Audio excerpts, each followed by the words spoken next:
اور اس میں اگر کسی کو پھر بھی یقین نہ ہے تو اس کے لیے پھکی ہے، ان سے پوچھیں جو آپ رمل کرتے ہیں، جو بخاری اور مسلم میں آتا ہے کہ طواف کے جو عمرے والا طواف ہے جس میں آپ نے احرام پہنا ہو، اس کے پہلے 3 چکروں میں اکڑ کے چلنا ہے، وہ کس لیے چلا جاتا تھا؟ وہ اس کا کانٹیکسٹ بخاری مسلم پڑھ کے دیکھ لیں. مشرکین عرب کہتے تھے مدینہ جو ہے وہ بیماریوں کی سرزمین ہے اور صحابہ جو ہے وہ بیمار حالت میں آئے ہوں گے، تو رسول اللہ نے حکم دیا کہ تم نے اکڑ کے چلنا ہے. تو اب کیا ہم کوئی ادھر کسی کافروں کو دکھانے کے لیے اکڑ کے چلتے ہیں؟ لیکن سنت آج تک زندہ ہے. سنت تو نہیں چھوڑ سکتے ہم کہ جی اس زمانے کے لیے تھا. تو جب شلوار ٹخنوں سے اوپر کرنے کی باری آتی ہے کہتے ہیں اس زمانے کے لیے تھا. تو دکھائیں کہ رسول اللہ نے یہ فرمایا ہوگا یہ اس زمانے کے لیے.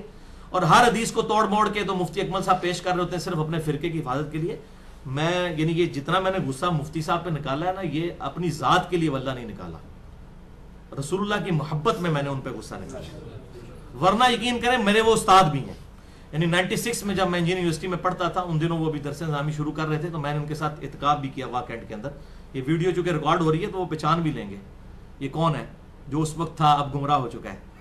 ٹھیک ہے، تو مسئلہ ہے کہ ہم ان کی بڑی عزت کرتے ہیں، بہت کچھ ان سے سیکھا ہے. ٹھیک ہے، وہ بڑی ینگ ایج میں بڑے انٹیلیجنٹ آدمی تھے، اللہ تعالیٰ ان تک حق پہنچائے. اور میں نے جو انہوں نے استانت کے اوپر کتاب لکھی تھی اس کے رد میں جو میرا مسئلہ نمبر 3 ریکارڈ ہوا ہے وہ بھی مفتی صاحب نے اس میں لکھا ہوا ہے کہ دیکھیں جی جب آپ امی سے آ کے روٹی مانگتے ہیں تو شرک نہیں ہو جاتا؟ یہ بھی تو مدد مانگ رہے ہیں، دیکھو کیا پبلک کو دھوکہ دے رہے ہیں. او بھائی میرے یہ تو ظاہری اسباب ہے مفتی صاحب. وَتَعَاوَنُوا عَلَى الْبِرِّ وَالتَّقْوَىٰ وَلَا تَعَاوَنُوا عَلَى الْإِثْمِ وَالْعُدْوَانِ. نیکی اور پرہیزگاری کے کاموں میں ایک دوسرے کی مدد کرو اور برائی کے کاموں میں مت کرو. میں نے پورا جواب دیا پھر اس لیکچر کے اندر احادیث اور قرآن کی آیات کے ساتھ کہ آپ اس طریقے سے کھلواڑ کرتے ہیں، لوگوں کو یہ مثالیں دیتے ہیں. بھائی اس کو کون شرک کہتا ہے؟ ہاں اس صورت میں ہوگا کہ آپ کی امی سامنے نہیں بیٹھی ہوئی ہیں، وہ بغداد شریف میں دفن ہے قبر کے اندر، اور آپ کہتے ہیں امی مجھے روٹی دے دیں، پھر ہم آپ کو کہیں گے کہ آپ نے شرک کیا. غائب میں پکاریں گے ایاک نستعین امن یجیب المضطر اذا دعا. بھلا بتاؤ تو کون ہے جو مصیبت میں گھرے ہوئے شخص کی فریاد کو سنتا ہے. ویکشف السوء، اور اس سے اس کی برائی کو بھی دور کر دیتا ہے. ویجعلکم خلفاء الارض، اور تمہیں زمین پہ اگلوں کا خلیفہ کرتا ہے. الہ مع اللہ، کیا اللہ کے ساتھ کوئی اور الہ بھی ہے جو مصیبت میں گھرے ہوئے شخص کی فریاد کو سنتا ہے اور تکلیف دور کرتا ہے؟ آپ صحابہ نے تو نہیں کہا یا رسول اللہ پھر امی سے روٹی نہ مانگے، آپ سے ہی مانگا کریں. اے اللہ آپ سے ہی روٹی مانگیں گے، اپنی امی سے نہیں مانگیں گے. ان کو پتا تھا یہ غائب میں مدد کے لیے دعا کی بات ہو رہی ہے. یہ کنستعین ظاہری اس باب کا تو اسی قرآن نے حکم دیا ہے وَتَعَاوَنُوا عَلَى الْبِرِّ وَالتَّقْوَىٰ وَلَا تَعَاوَنُوا عَلَى الْإِثْمِ وَالْعُدْوَانِ. اس میں فرق ہے، تو میں نے اس پہ پورا لیکچر دیا ہے. مسئلہ نمبر 3 دعا صرف اللہ ہی سے، اور اسی کی ایکسٹینشن ہے مسئلہ نمبر 43 وسیلہ اور توسل کے صحیح احکام و مسائل. اور میرا ریسرچ پیپر نمبر 3 بھی ہے دعا صرف اللہ ہی سے، اہل سنت پاک.com پر جو ہماری ویب سائٹ ہے اس میں یہ موجود ہے الحمدللہ. تو ہم اسی کے اوپر آج اپنی گفتگو کنکلوڈ کرتے ہیں آیت نمبر 100 کے اوپر سورۃ النحل کی. بہرحال یہ مفتی صاحب کے حوالے سے مجھے کافی ای میلز آ رہی تھی. میں نے کہا کہ ایک دفعہ تو مفتی صاحب تک حق بات، مفتی اکمل صاحب چونکہ آج کل بڑے QTV کے اوپر مشہور بھی ہیں، بڑی اچھی طریقے سے گفتگو کرتے ہیں، لیکن جہاں جہاں ڈنڈی ماریں گے تو پھر ہم تو کوشش کریں گے کہ ایک مسلمان دوسرے مسلمان، میں ان کو مسلمان ہی سمجھتے ہوئے ان تک حق بات پہنچا رہا ہوں کہ اللہ کے محبوب صلی اللہ علیہ وسلم کی سنت کا اس طریقے سے فرقوں کو بچانے کے لیے مذاق نہ اڑایا جائے، بلکہ حق بات قبول کی جائے اور حق بات لوگوں کو بتائی جائے. ادھوری بات، آدھی بات بتا کے پبلک کو دھوکہ نہ دیا جائے، بلکہ حق بات بتائیں دلائل کے ساتھ. اب یہ ہمارا انشاءاللہ ویڈیو کلپ ہزاروں لوگوں تک پہنچے گا تو پھر یہ ان کے اوپر ادھار ہوگا کہ وہ ان باتوں کا جواب دیں. جو یہ 3-4 میں نے باتیں ان کی پوائنٹ آؤٹ کی ہیں، کرنے کو تو سینکڑوں کی جا سکتی ہیں، لیکن یہ 2-3 موٹی موٹی باتیں تھیں جو بڑے عرصے سے ادھار تھیں. اور وہ یہ بڑا اچھا موقع تھا کہ اللہ تعالیٰ فرماتا ہے سورۃ النحل آیت نمبر 100 انما سلطانہ علی الذین یتولونہ، بے شک شیطان پہ تو انہی لوگوں کا زور چڑھتا ہے جو خود اس کے ساتھ دوستی گانٹ لیتے ہیں، والذین ہم بہ مشرکون، اور ان لوگوں کے ساتھ اس کا زور چل جاتا ہے جو اللہ تعالیٰ کے ساتھ اور ہستیوں کو شریک ٹھہرا لیتے ہیں، اس کو اللہ کے ساتھ شیطان کو شریک ٹھہراتے ہیں. اللہ تعالیٰ سے دعا ہے جو حق بات میں نے کہی اللہ تعالیٰ ہمارے دلوں میں راسخ فرمائے. اگر جذبات میں میرے منہ سے کوئی غلط بات نکل گئی اللہ تعالیٰ ہمارے دلوں سے معاف کر دے. ہمیں کتاب و سنت کی تعلیمات پر عمل کر کے دوسرے بھائیوں تک پہنچانے کی توفیق عطا فرمائے. سبحانک اللہم و بحمدک اشہد ان لا الہ الا انت استغفرک و اتوب الیک وما علینا الا البلاغ المبین.